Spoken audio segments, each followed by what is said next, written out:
Life as a marketer was a relentless race, but I was good at it, really good. My name's Lucy, and by the time I hit 33, I had nailed down almost everything I'd set my sights on, including buying my own place. Only a couple of payments left and the apartment would officially be mine. No time for slowing down, though, not even for romance. That is, until I bumped into Jack. Jack was one of those rare guys who seemed to have popped right out of some dreamy fiction, where chivalry wasn't dead. We met at a local coffee shop, both of us reaching for the last blueberry muffin. He let me have it, but not without securing my number as a trade-off. Smart guy. From then on, it was like a fast-forward montage from a movie. Dates flowed into weekends away, and gifts started appearing on my doorstep, nothing extravagant, but always thoughtful. He had this knack for remembering things I mentioned in passing, my favorite author, that I loved tulips over roses, or how I preferred my coffee. It wasn't long before I was head over heels. And his attachment to his mom? I admired it. He'd call her every day, made sure she had everything she needed. "She's my queen," he'd say, and I saw it as a sign of his loyalty and love. A guy who treated his mom like royalty was bound to treat his wife like a queen, right? Then came the proposal. It was nothing fancy, just us, in our favorite little park. The ring was perfect, simple and elegant, just like I always wanted. I said yes, without skipping a beat. But when we started talking about where we'd live, that's when things got a bit sticky. His mom, Maggie, sweet as she was in her own way, had her own ideas. She wanted us to move in with her.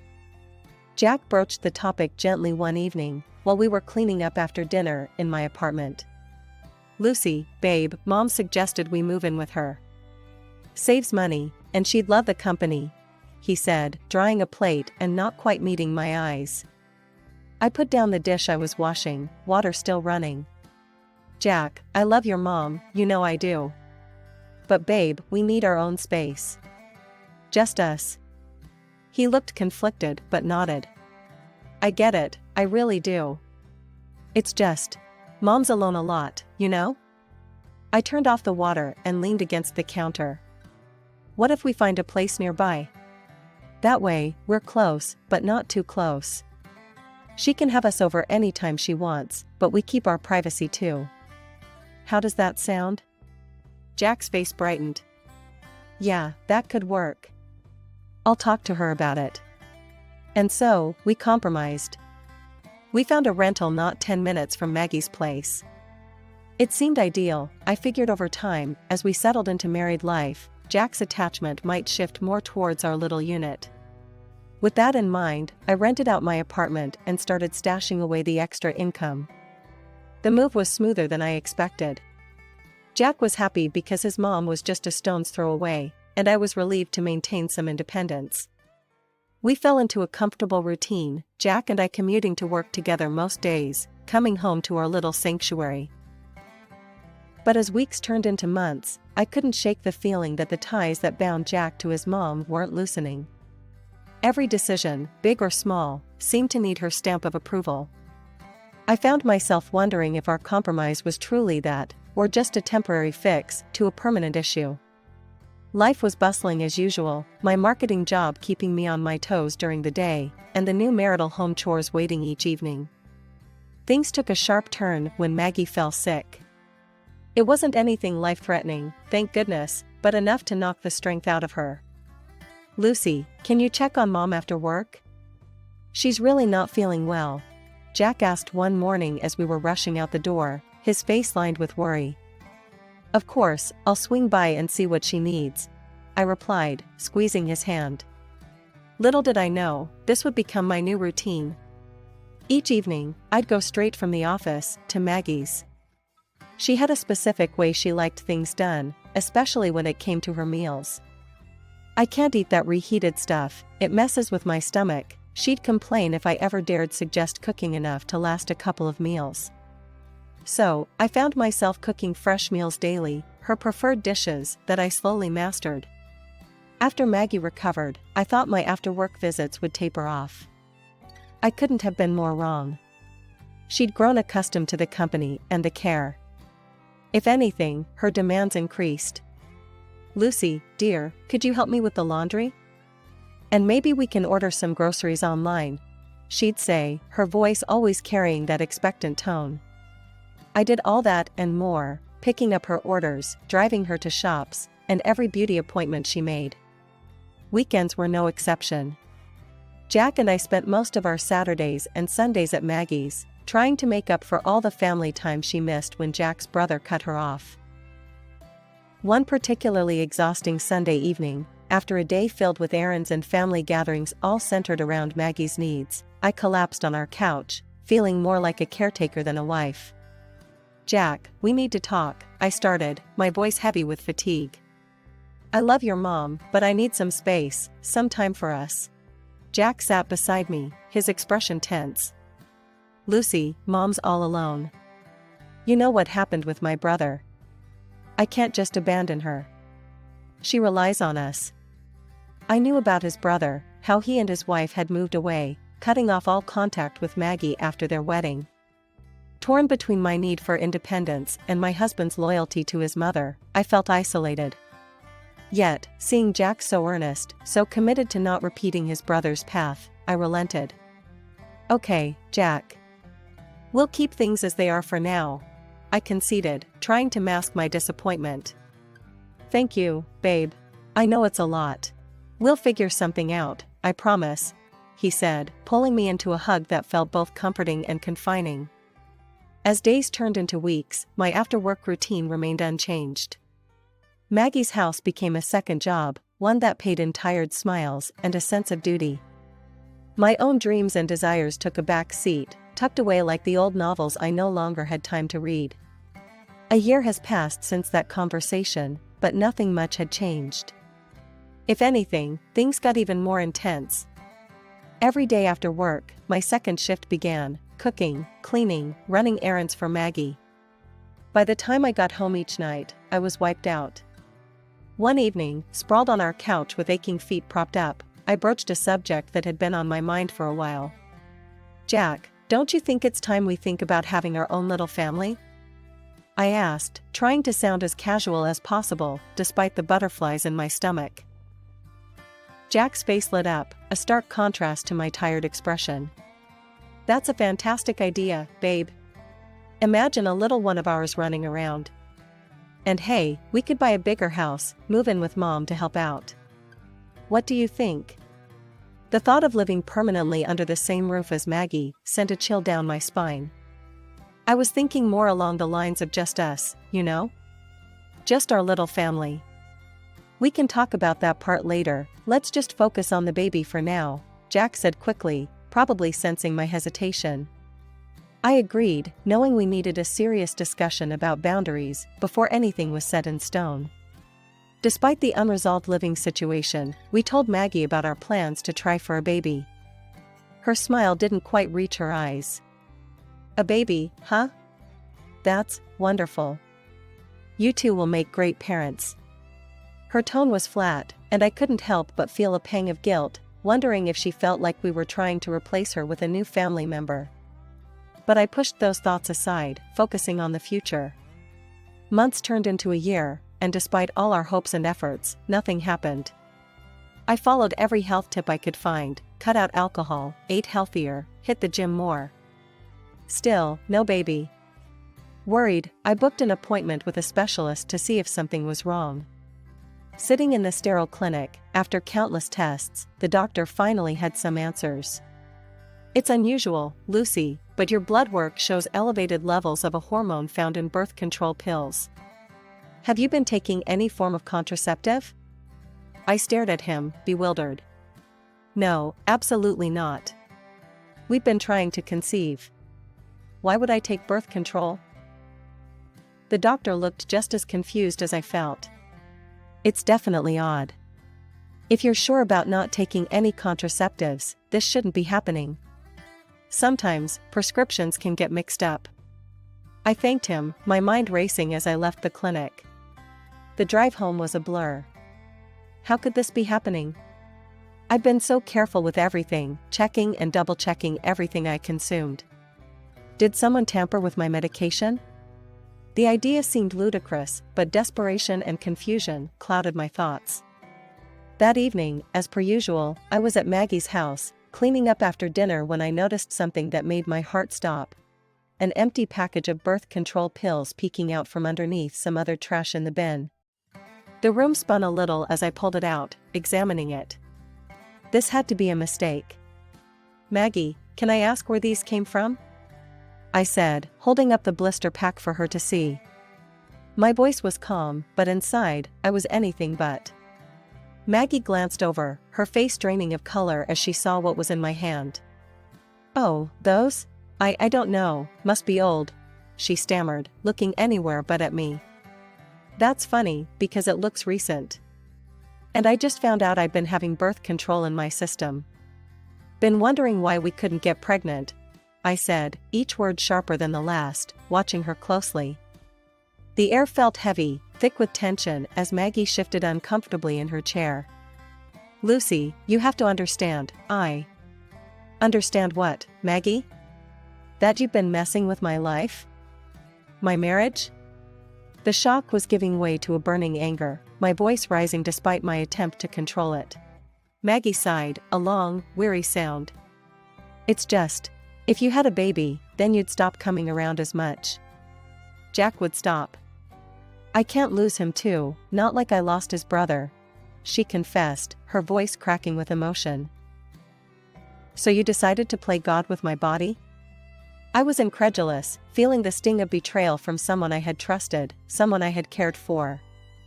"I'm sorry, Lucy. I thought I was protecting my time with my son. That's all." Her apology sounded hollow, doing nothing to cool my anger. I didn't have it in me to argue further. I left her house, a storm of emotions brewing inside me. At home, I waited for Jack, rehearsing the conversation in my head. When he walked through the door, I didn't waste a moment. "Your mom has been replacing my vitamins with birth control pills. That's why we couldn't get pregnant. I found the pack in her trash." I blurted it out, the words tasting bitter. Jack froze, his expression one of confusion that slowly morphed into disbelief. "Mom? No, she wouldn't. She admitted it, Jack. She did it because she thought we'd stop visiting if we had a baby." After a moment of tense silence, he sighed, running his hands through his hair. "Lucy, I know it sounds bad, but, you know Mom's been alone a long time. She was just scared. Can't you see that? Please don't be mad at her." "Mad? Jack, she violated my body, our trust. How can you just stand there and defend her?" I couldn't believe what I was hearing. It felt like the world was upside down. "I get it, it's messed up. But she's my mom, Lucy. We can get past this, right? Let's just forget it happened and move on," he said, almost pleading. Forget it happened? As if it were that simple. But I saw in his eyes that arguing would get me nowhere. From that day, I kept a vigilant watch over everything in our home. No more unsupervised visits to the medicine cabinet for Maggie. 2 months later, despite the odds, I found out I was pregnant. The joy was tempered by caution, given the recent betrayal. When we told Maggie, her reaction was as cold as ice. "That's nice," she said flatly, then immediately asked about dinner plans as if nothing significant had been shared. Prepping for the birth of my baby became my new project, as intense as any marketing campaign I'd ever run. I signed up for prenatal classes, eager to learn everything I could about bringing my baby into the world as naturally as possible. Yet every class was a sharp reminder of my solo journey. Couples filled the room, hands entwined, while I sat alone, my chair next to me painfully empty. Jack made excuses for every session. "Babe, you know I've got so much on at work, and Mom needs me tonight." Or, "I'm just not up for it, you know how these things make me feel." It was always something. Feeling more and more isolated, I threw myself into planning for the birth. I chose a clinic specializing in natural water births, located outside the city, known for its serene environment and expert care. It wasn't cheap, but I had been saving every penny from the rental income of my apartment. This was about bringing my baby safely and peacefully into the world, and I wasn't going to cut corners.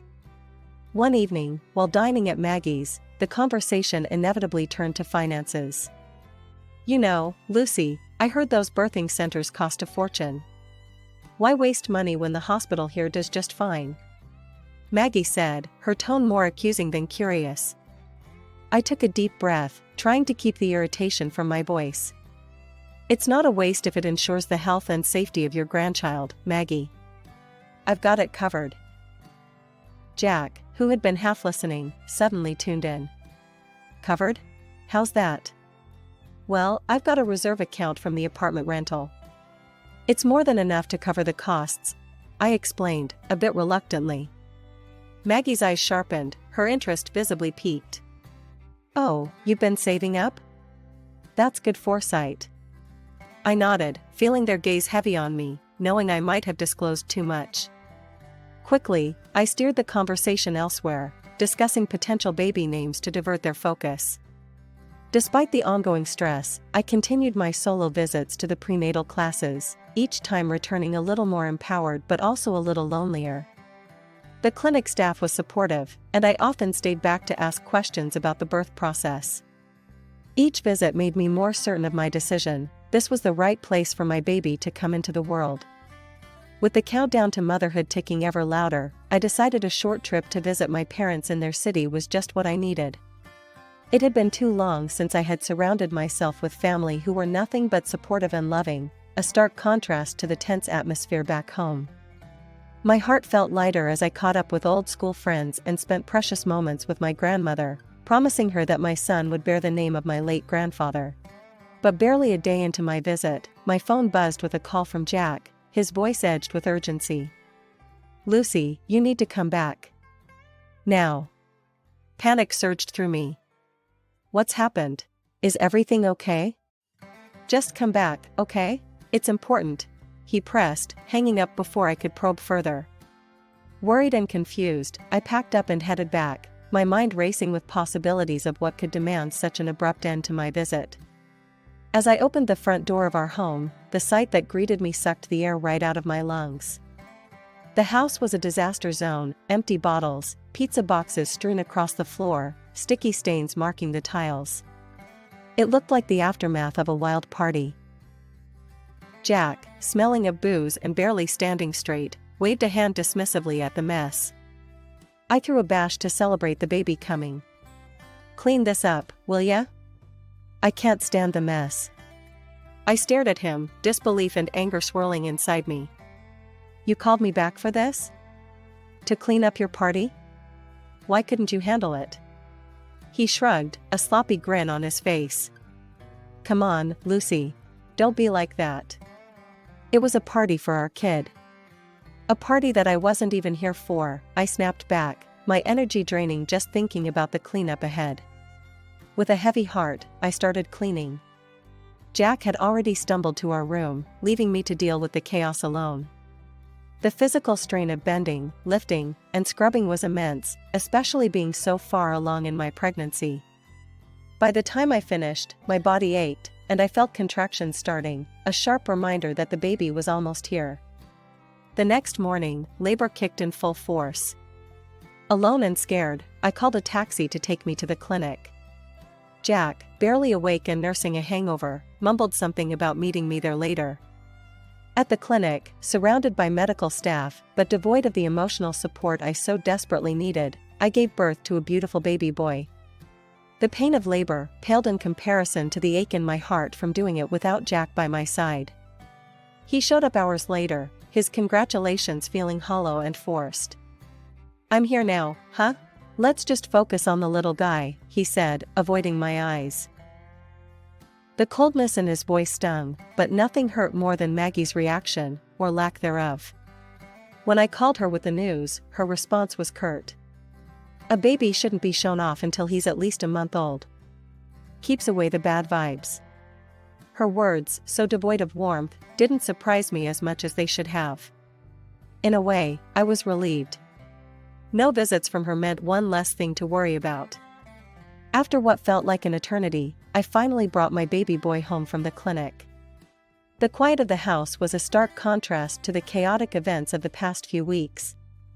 Despite the calm, an undercurrent of tension lingered, especially with Jack's nonchalant revelation that his mother had taken off on a vacation.